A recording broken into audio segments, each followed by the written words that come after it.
नमस्कार. विज्ञानयात्री Norman Ernest Borlaug यांचे जीवनचरित्र आणि त्यांचे वैज्ञानिक योगदान या संदर्भात आपल्याशी संवाद साधण्याचा हा एक प्रयत्न आहे. अशा महत्त्वपूर्ण विषयासाठी कृपया चॅनलला सबस्क्राईब करा. आपली मते आणि सूचना कमेंट बॉक्समध्ये लिहा. नॉर्मन अर्नेस्ट बोरलॉग हे अमेरिका देशाचे कृषीशास्त्रज्ञ आणि सन 1970 सालच्या शांतता शाखेच्या नोबेल पुरस्काराचे मानकरी. त्यांना हरित क्रांतीचे जनक म्हणून ओळखले जाते. मेक्सिकोत गव्हाचे उत्पन्न वाढवण्यासाठी त्यांनी प्रयत्न केले. वेगवेगळ्या वातावरणात उगू शकतील असे आणि ज्यांची रोपे लहान असतील मात्र या रोपातील लोंबे आणि त्यातले दाणे जास्त असतील तसेच रोगप्रतिकारक असतील अशा गव्हाच्या जातींची निर्मिती त्यांना करायची होती. प्रयोग करण्यासाठी त्यांनी एकमेकापासून 1000 किलोमीटरपेक्षा जास्त अंतर असलेली आणि दोन्ही ठिकाणची उंची, मातीची संरचना, तापमान आणि प्रकाश इत्यादी बाबींच्या दृष्टिकोनातून वेगवेगळी असतील अशी मेक्सिकोमधली 2 ठिकाणे निवडली.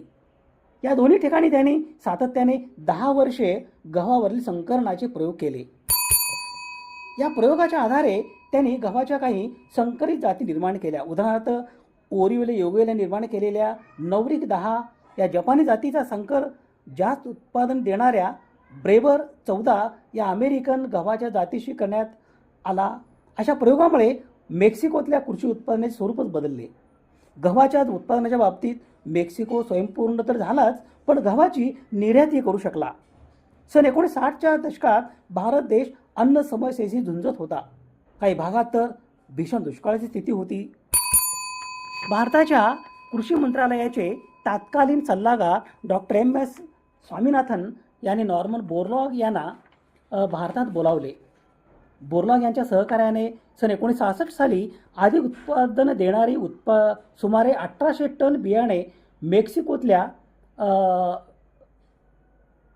संशोधन विकास केंद्रातून आयात करण्यात आली. या बियाणांचा वापर केल्याने भारतात गव्हाच्या उत्पन्नात साधारणतः दुपटीने वाढ झाली.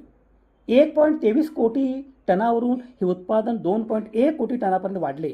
भारतात हरित क्रांती झाली आणि सन 1974 सालापर्यंत धान्य उत्पादन संदर्भात भारत देश स्वयंपूर्ण झाला.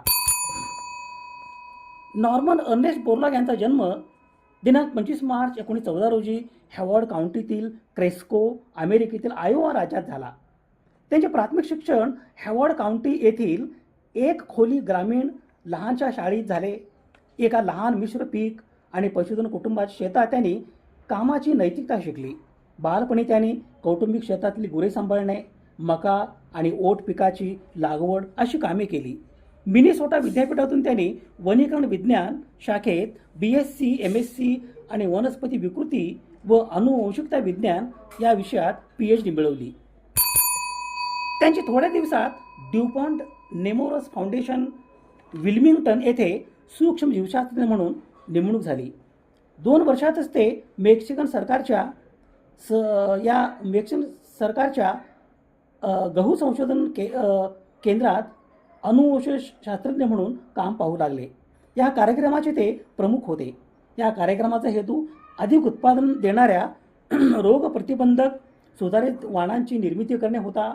गव्हाच्या पिकाची रोगप्रतिकारक शक्ती वाढविण्यासाठी त्यांना 10 वर्षे लागली. त्यांना गव्हाच्या वाणात शुद्ध बीजी म्हणजे प्युअर ब्रीड रोपामध्ये रोगप्रतिकारक शक्ती कमी असल्याचे आढळले. त्यामुळे आंतरप्रजनन व निवड तंत्राच्या सहाय्याने म्हणजे इनब्रीडिंग अँड सिलेक्शन या तंत्राच्या सहाय्याने त्यांनी तांबेरा रोगास प्रतिकार करणारे जात विकसित केली. त्यासाठी जपानी बुटक्या गव्हाच्या जातीपासून मेक्सिकोमधील उष्णकटिबंधीय आणि उष्णकटिबंधीय हवामानास योग्य अर्ध्या बुटक्या रोगप्रतिरोधक पण अधिक उत्पादन देणाऱ्या वाणाची निर्मिती केली. सन 1960 सुमारास केलेल्या या वाणाचे नाव पिटिक 62 आणि पेंजोमा 62 होते. याशिवाय लर्मा राजो 64, सिएट सेरॉस सोनोरा 64 आणि सुपर एक्स या अधिक उत्पन्न देणारी वाणे प्रसारित केली. संकरित जातीच्या बुटकेपणामुळे गव्हाच्या रोपांना दाट फुटवे येत असत. तयार पीक ओंब्याच्या वजनामुळे जमिनीवर लोळत नसे. मोठ्या किंवा लहान दिवसाच्या लांबीच्या कमी अधिक असण्याचा पिकावर होणारा परिणाम या वाणावर न झाल्याने हे वाण जगाच्या विविध भागात लागवडीस योग्य होते. बोरलॉग यांनी केलेल्या बुटक्या गव्हाची वाण भारतासहित अनेक देशातील अनेक ठिकाणच्या मल्टी लोकेशन चाचणीसाठी पाठवले गेले. तुलनेने या वाणाचे पिकाचे उत्पादन बरेच अधिक होते. एम. एस. स्वामीनाथन यांच्या सूचनेवरून बोरलॉग व त्यांच्या सहकाऱ्यांनी भारतातील खात्रीलायक गव्हाचे 4 वाणांची 100 किलो बियाणे आणि 630 वेचक जाती वापरून प्रयोग केले. बोरलॉग यांच्या प्रयत्नाने आफ्रिकन देशातील मक्याचे उत्पादन तिप्पट झाले.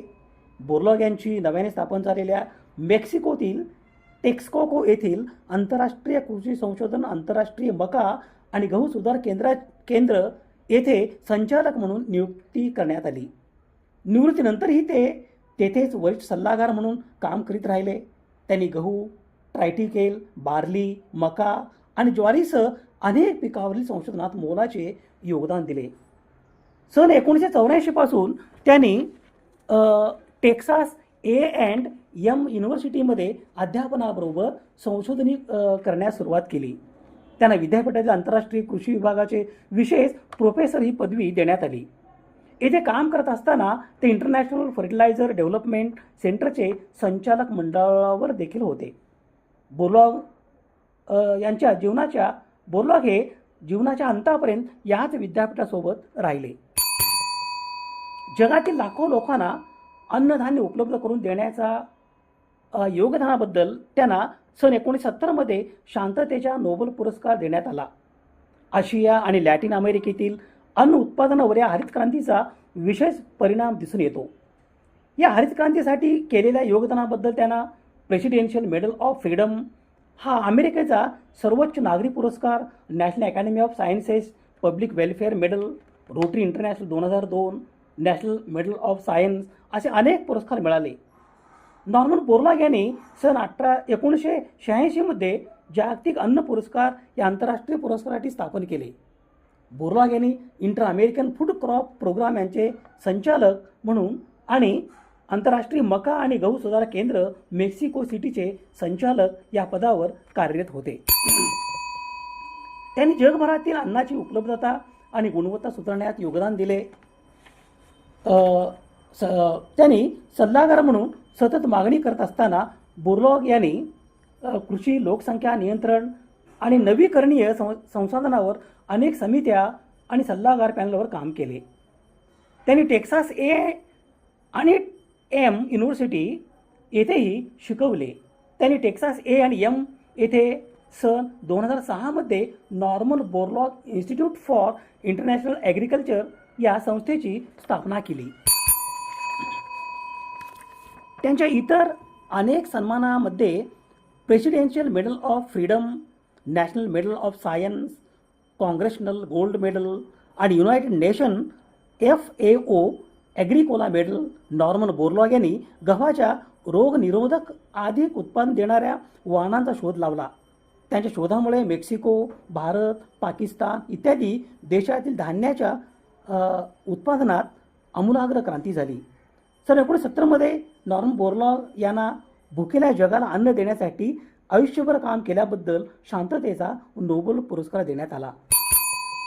उत्कृष्ट योगदान असलेले शास्त्रज्ञ असले तरी कदाचित डॉक्टर बोरलॉग यांची सर्वात मोठी उपलब्धी म्हणजे कृषी संशोधनाच्या विविध प्रवाहांना व्यवहार तंत्रज्ञानामध्ये समकालीन करण्यासाठी आणि प्रगतीला यश मिळवून देण्यासाठी राजकीय नेत्यांना पटवून देण्याचा त्यांचा अविरत संघर्ष हे होय. नॉर्मन बोरलॉग यांना भारत सरकारतर्फे पद्मभूषण पुरस्कार देण्यात आला. दिनांक 12 सप्टेंबर 2009 या दिवशी अमेरिकेच्या टेक्सासमधील डलास येथे नॉर्मन अर्नेस्ट बोरलॉग यांचे लिम्फोमा या आजाराने निधन झाले. नॉर्मन अर्नेस्ट बोरलॉग हे अमेरिका देशाचे कृषी शास्त्रज्ञ आणि सन 1970 सालच्या शांतता शाखेच्या नोबेल पुरस्काराचे मानकरी. त्यांचे हरित क्रांती जनक म्हणून ओळख आहे. त्यांनी गव्हाच्या अधिक उत्पन्न देणाऱ्या आणि रोगप्रतिकारक संकरित जाती विकसित करून मेक्सिको, भारत आणि पाकिस्तानमधील अन्न टंचाई दूर केली.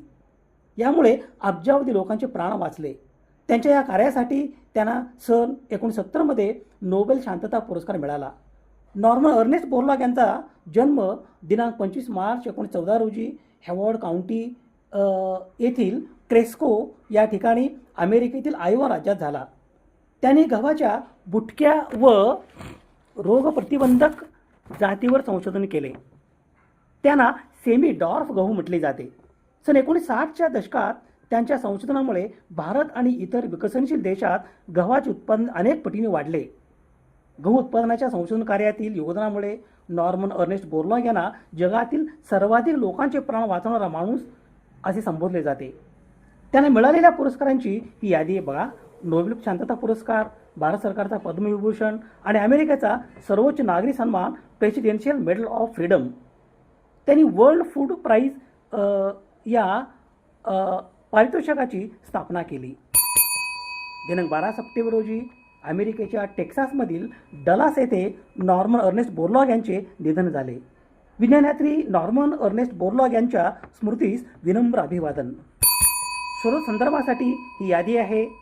समाजहिताच्या एखाद्या वैज्ञानिक विषयासंदर्भात प्रबोधन करणे, जागतिक समस्यांचे निराकरण करण्यासाठी सामाजिक इच्छा आणि संसाधन एकत्रित करणे आणि मानवतेच्या यशाचा उत्सव बळकट करणे यासाठी सुवर्ण संधी म्हणजे सामाजिक आणि वैज्ञानिक सण आणि उत्सव. अशा महत्त्वपूर्ण विषयासाठी कृपया चॅनलला सबस्क्राईब करा. आपली मते आणि सूचना कमेंट बॉक्समध्ये लिहा. विज्ञान निष्ठा ही जीवननिष्ठा. धन्यवाद.